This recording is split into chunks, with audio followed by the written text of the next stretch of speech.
Y ahora ya estamos con la última entrevista del día de la fecha. Última, como si hubiéramos tenido 5, ¿no? Sí. Con la columna musical. Hoy otra vez retomamos con la historia. Y lo tenemos en vivo ya en comunicación telefónica al señor Gastón Lorente. Buenas tardes, Gastón, ¿cómo estás, querido? Buenas tardes, Cris. Buenas tardes, Nico. Buenas tardes a la audiencia. ¿Cómo están? ¿Todo en orden? Bien, bien, todo en orden. Y qué lindo tenerte de vuelta, tantas tardes que habremos compartido acá adentro. Bueno, muchas gracias, sí, yo también estoy contento de estar acá de nuevo.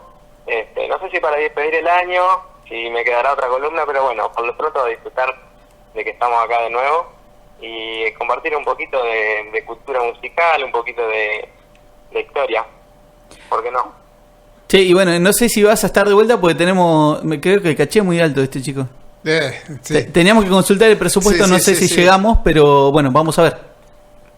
No, pero si es por mí, yo lo hago gratis, no se preocupe. Bueno. Pensé que estaba atado al dólar tu caché. Ahí tiró el chiste de paso, ¿no? Tenés que contar un chiste. Sí. Ahora, antes de arrancar, tenés que contar un chiste, porque viene así el programa hoy. No sé si estuviste escuchando. Bueno, si quieren que la audiencia se vaya, cuento uno, pero... mejor... Si hay algo por lo que no me caracterizo y nunca me caractericé por contar chistes. O sea, me cuentan un chiste, me río, me encanta, pero a los 3 minutos me lo olvidé. No, ¿dónde está? Siempre es igual.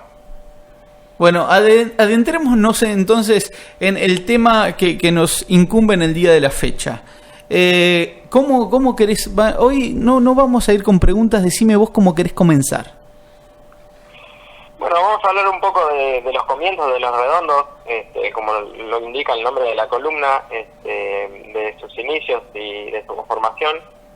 Y bueno, como bien decía ahí, vamos a hablar de esta etapa para dejar un poco de lado quizás lo que es más conocido, ¿no? De Los Redondos, que bueno, sí. Ya es su discografía, sus shows grandes como, no sé, Huracán, Racing, River, algunas curiosidades que hay ahí en un show en Olavarría. Son cosas que quizás la gente o en el imaginario colectivo están más presentes, pero los inicios y la etapa pre-Redondos es algo que no hay mucha info, o por lo menos no es del todo claro. Así que bueno, con Nico habíamos decidido encarar por acá este lado, y hoy justito es el aniversario de La Plata, así que nos viene al pelo todo esto.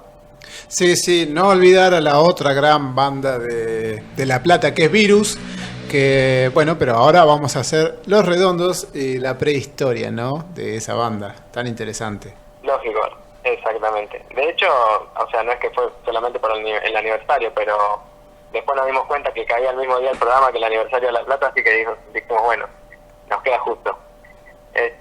Bueno, pero para empezar un poquito ahí con la info, cuando escuchamos hablar de Los Redondos, que podemos decir fueron una de las bandas de rock más grandes de nuestro país, y también ¿por qué no de Latinoamérica? Como les comentaba al comienzo, muy pocas veces se hace alusión a su periodo de conformación o a sus inicios, y bueno, en gran medida por esto también que les comentaba, que no siempre hubo o hay información certera de fácil acceso. Quizás en libros sí, pero no tanto ahí en el aire, sino que esta data generalmente circulaba a través de famoso boca en boca, ¿no es cierto? Algo que la banda supo usufructuar, digamos así, con mucho provecho. Pero sin irnos del tema, vamos a empezar hablando un poco acerca de dónde nació todo esto, en qué espacios, en qué tiempo, y vamos a deslizar también algunas curiosidades acá de la mano de Nico.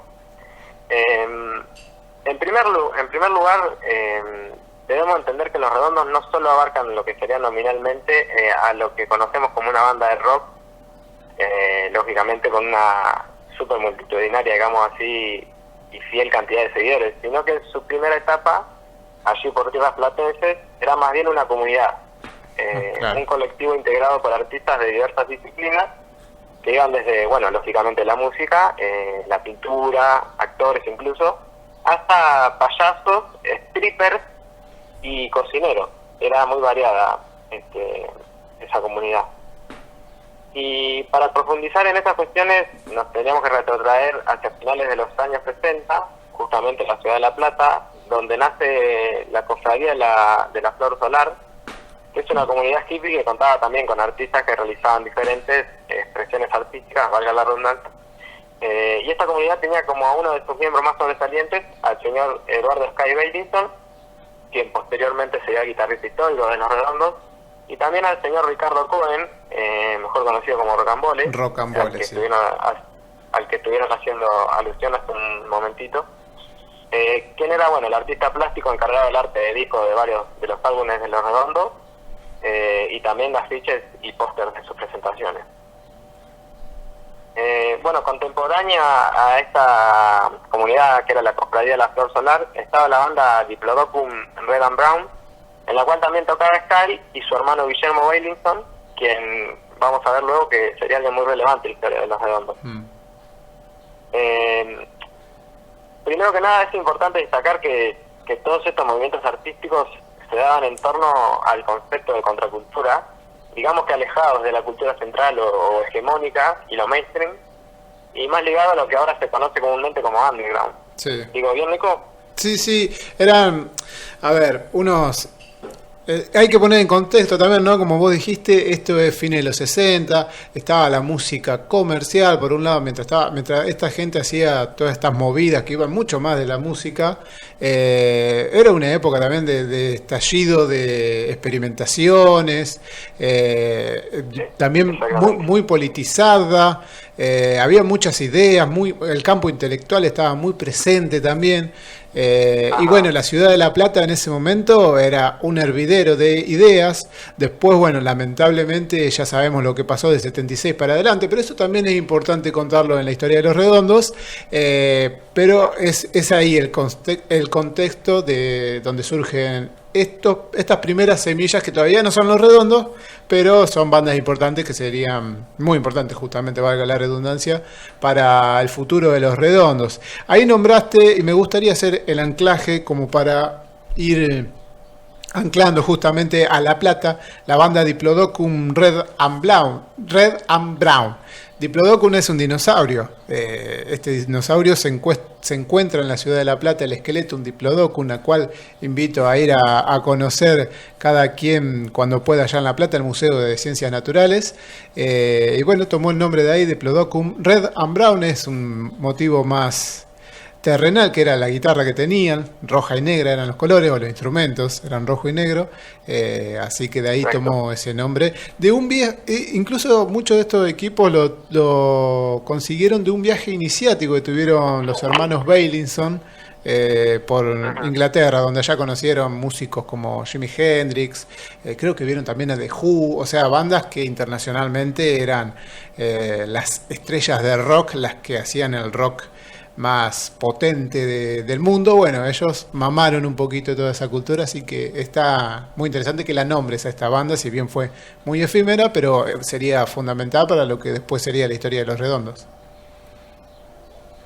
Exactamente, y la nombrábamos más que nada porque ahí, volviendo al tema, ¿no? Nombrábamos a Guillermo Bailinson y destacábamos su importancia porque fue quien contactó al Indio Solari, el mítico vocalista de Los Redondos, con quien comenzaron entre los dos a grabar películas, escapando también de los circuitos comerciales y siguiendo este camino de la contracultura, y también lógicamente porque eran jóvenes y no contaban con gran presupuesto.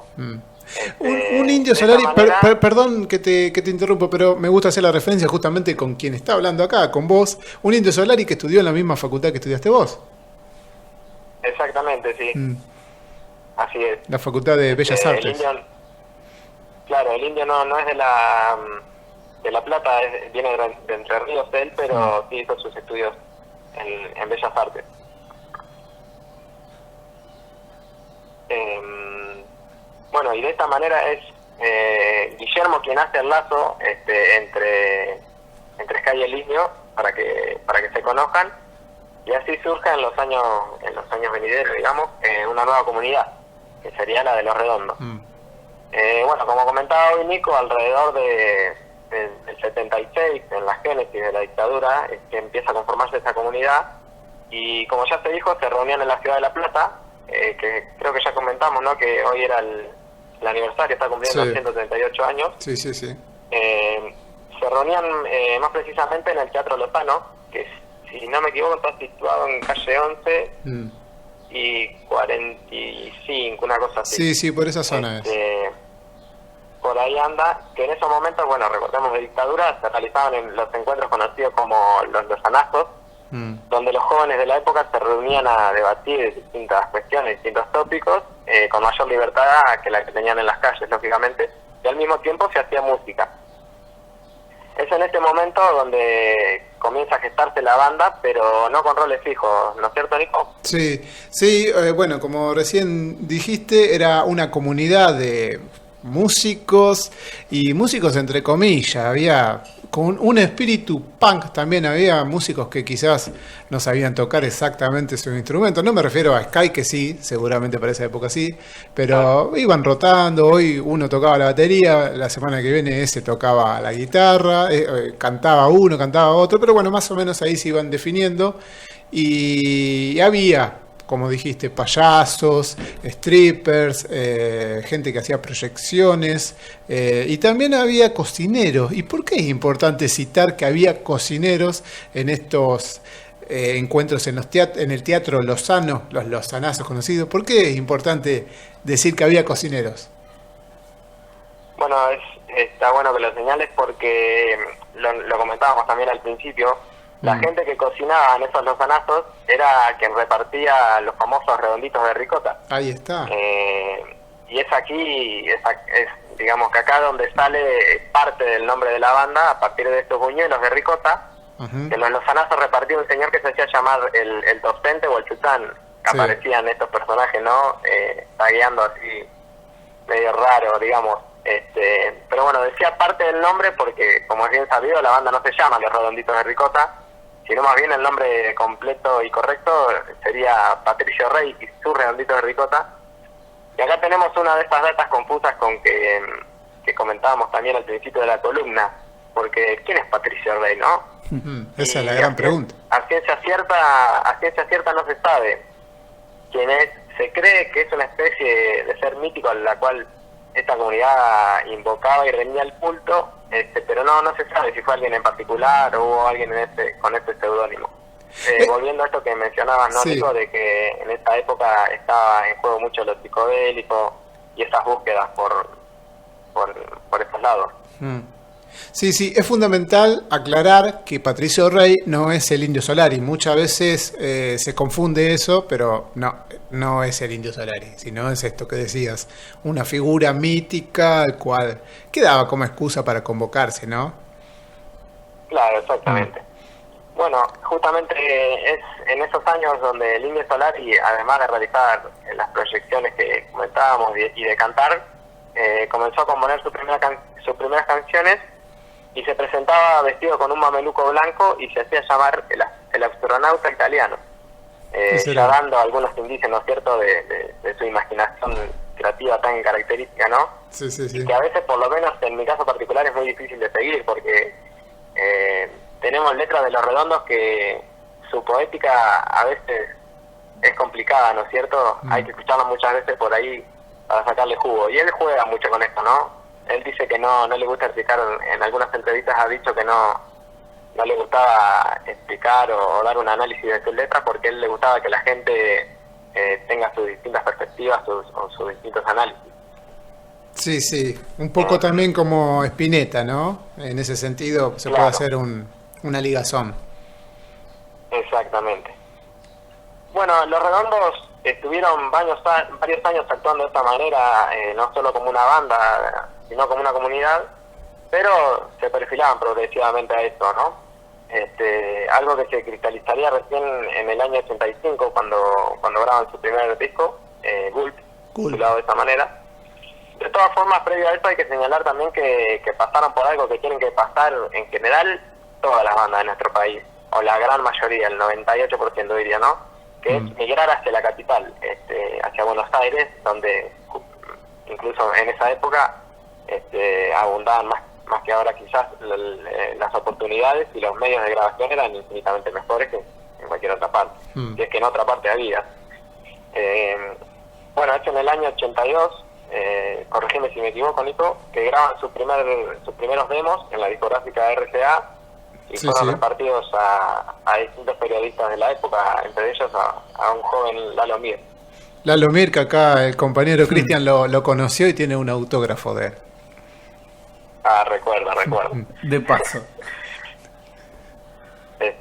Bueno, vos comentabas que habías conocido a Rocambole, veo que todo se conecta. Y también conocí, perdón, me meto acá, justamente para no adelantarnos también, a uno de los participantes de estas cofradías, justamente la cofradía de la Flor Solar era otra anterior, pero son cofradías, que era uno de los que solía tocar el bajo, que también estaba ahí en la radio Universidad de La Plata haciendo sus programas o sus aportes, el que tocaba el bajo. Pepe Fenton se llama, él, le mando un saludo si está escuchando, seguro que no, pero si lo está escuchando, y un tipo que sabe un montón de rock. Yo un día caí ahí a la radio con, ustedes lo han visto, un busito que tengo que dice Colonia, de Cologne en alemán, y ya el tipo me dijo, mira Colonia, sí, ahí tocó en el año 72 la banda de Sinfónico, que no sé qué, toda la data, y este señor está muy, pero muy enojado con el Indio Solari en particular, y no sé si con Sky, pero bueno, dice que se vendieron. Bueno, esa también es una acusación que se le hace muchas veces a las bandas que tienen un estrellato, y bueno, ya después Los Redondos serían una banda común, banda muy particular, pero una banda de rock ya como más conocemos una banda. No era ese espíritu que tenía que estás contando ahora cuando él estaba en esa parte, en ese conjunto. Claro.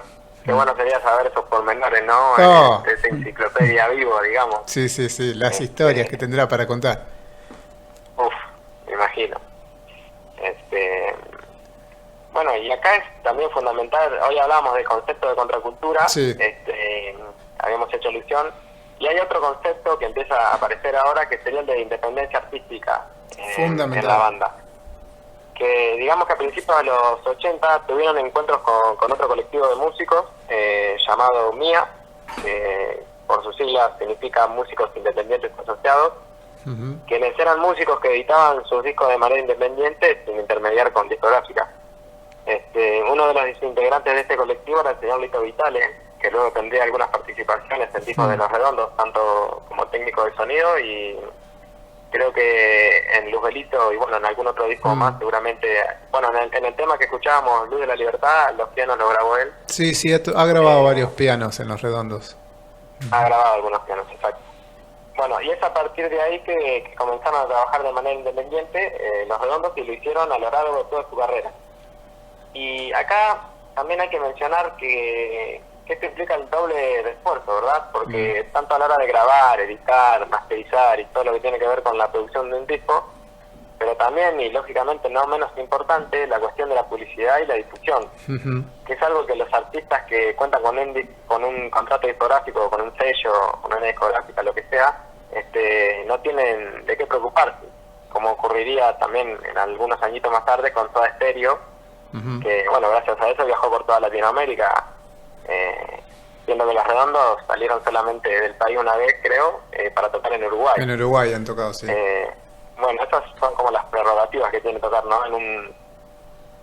Para un sello. Sí, si quiere prerrogativa, ¿no? Te hago un inciso acá que sería importante también decirlo.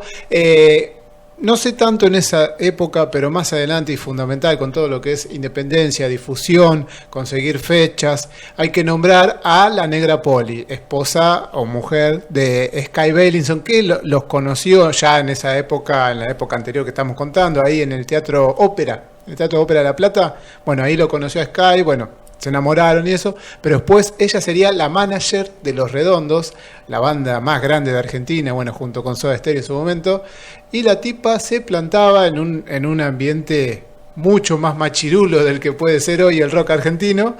Ella se plantaba y conseguía y disponía y un carácter terrible y fuerte, así que también es interesante nombrarla a ella. Sí, la figura de la Negra Poli es cierto que en este ámbito de independencia artística fue muy importante porque, bueno, como bien mencionabas, ella imponía condiciones. Exactamente. Y no la pasaban para arriba nunca. El Indio y No, Sky no, confiaban un montón en ella, en esos asuntos que muchas veces estás concentrado en hacer música y esas cosas se te pueden pasar. Y te pueden caminar, bueno, a ella jamás. Claro. Bueno, y esto de la independencia artística, lógicamente los obligó a manejarse, entre comillas, ¿no? A manejarse a través del boca en boca, que también mencionábamos al principio. Y bueno, acá se genera un poco esta obra, ¿no?, de misticismo y misterio que los rodea hasta el día de hoy. Que incluso el Indio, hasta en su época solista, seguía manejándose así. Sí, sí, sí. O a través quizás de algún blog de Los Redonditos de Abajo, donde anunciaba, pero siempre tiraba una pista y después el boca en boca actuaba enseguida. Y bueno, podemos mencionar, si quieren, por arriba, que esto también influenció a muchas bandas, como por ejemplo La Renga, Los Piojos, que en unos comienzos también utilizaron esta... Bandas que vendrían después. Sí, sí, esto y justamente es fundamental lo que dijiste hace un rato de que los Redondos tuvieron que migrar a Buenos Aires para poder grabar con mejor calidad, porque en ese momento en La Plata quizás se podía grabar, pero no de una calidad profesional interesante. Lo mismo le pasó a Virus. Virus ya el primer disco que saca también lo saca ya instalado en Capital Federal.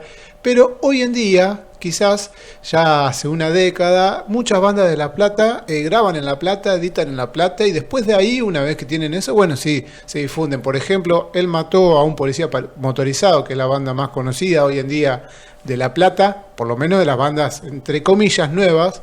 Ellos primero hicieron sus armas en La Plata y ahí consiguieron después que lo llamaran incluso del exterior. Pero bueno, todo esto es gracias al gran trabajo que hicieron los Redondos hace tiempo. Ellos recogieron el legado y bueno, Internet también ha sido fundamental para abrir difusiones, ¿no? Porque si no, calculo que seguiría siendo muy parecido a esa época. Exactamente.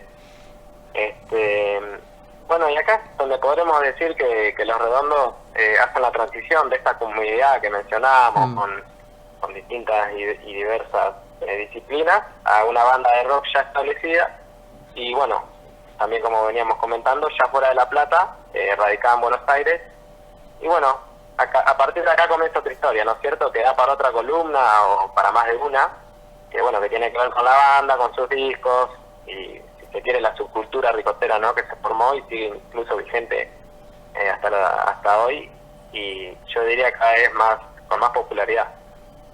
Sí, sí, totalmente, sí, la etapa que siguió después, que también se pueden hacer otras subdivisiones, porque Los Redondos en la década del 80 no eran tan populares como por ejemplo era Soda Stereo, que recién nombraste. Soda Stereo ya era estrellato, al menos latinoamericano. Los Redondos no, ni ahí. Pero bueno, ya en los 90 es cuando empiezan a hacer los grandes estadios y ahí ya empiezan a convocar el público masivo.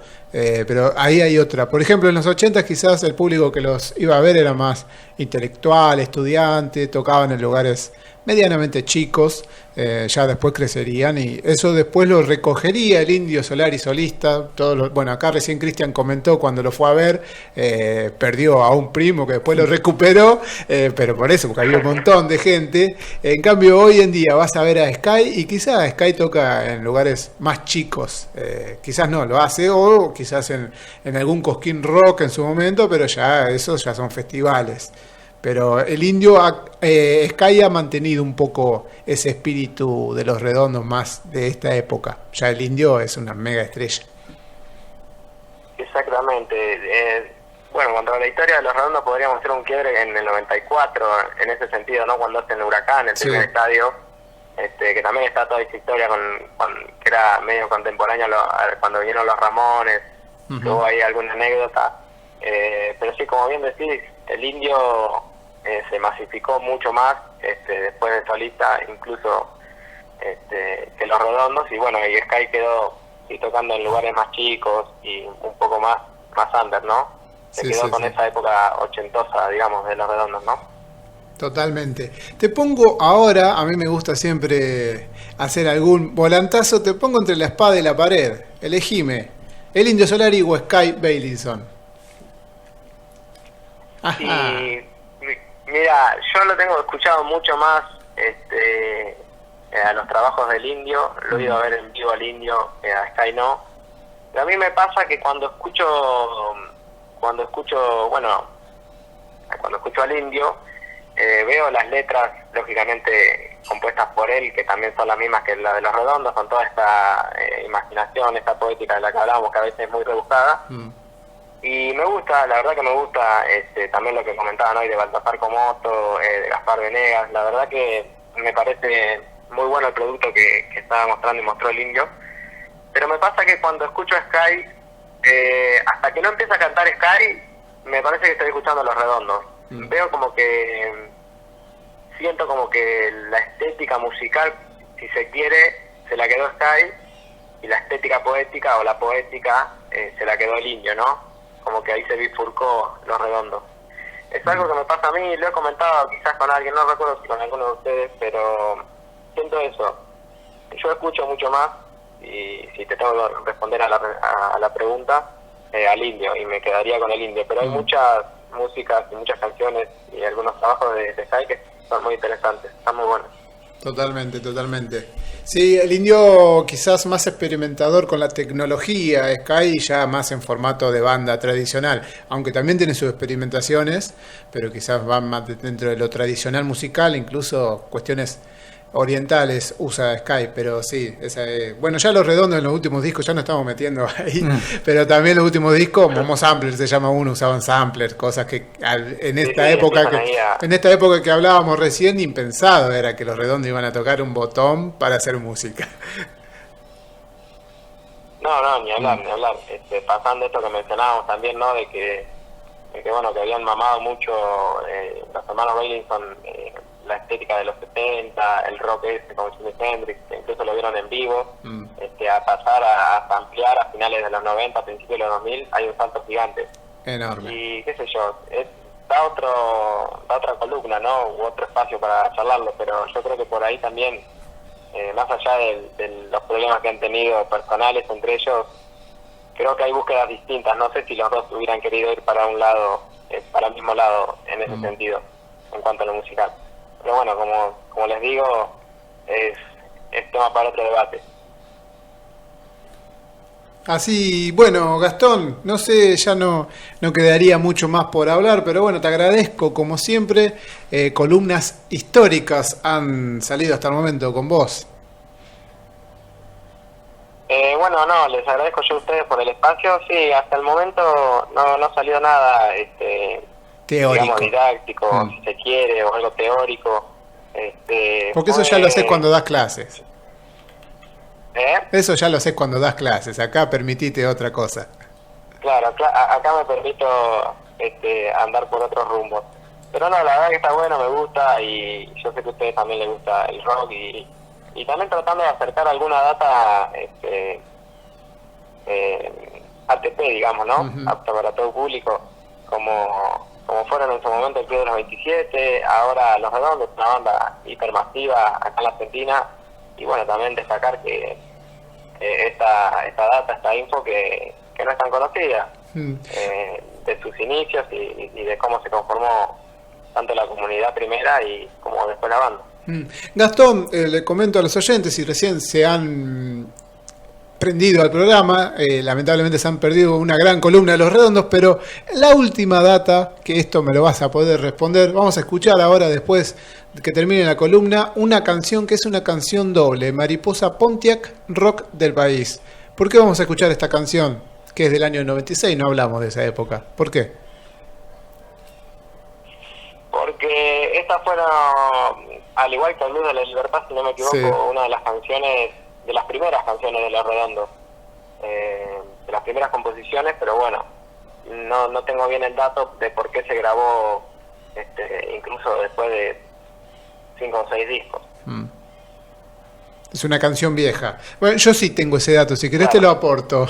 Los Redondos tenían pensado hacer en este disco Lubelito, en el cual sale esta canción, tenían pensado justamente rescatar inéditos, canciones inéditas, que eso es todo otro ámbito muy interesante para investigar si quieren. En YouTube está lleno de canciones inéditas que no han salido en los discos oficiales. Bueno, los Redondos iban a hacer un disco con muchos inéditos o varios inéditos, pero el indio se empezó a copar en hacer canciones nuevas, y bueno, rescataron estas tres. Una es Blues de la Libertad y la otra es Mariposa Pontiac, Rock del País, que fueron fusionadas en una sola canción, que hoy en día son clásicos. Más esta Mariposa Pontiac, Rock del País, suena hasta en cualquier boliche. Ni hablar.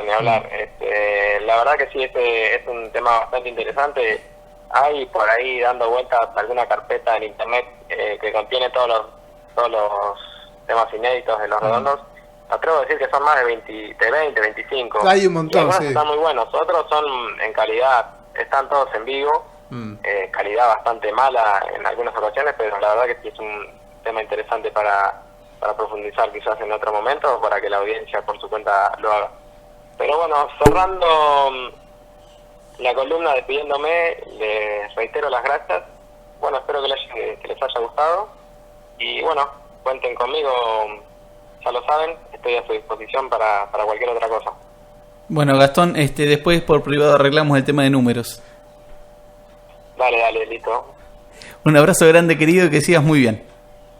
Abrazo grande, buenas tardes para todos.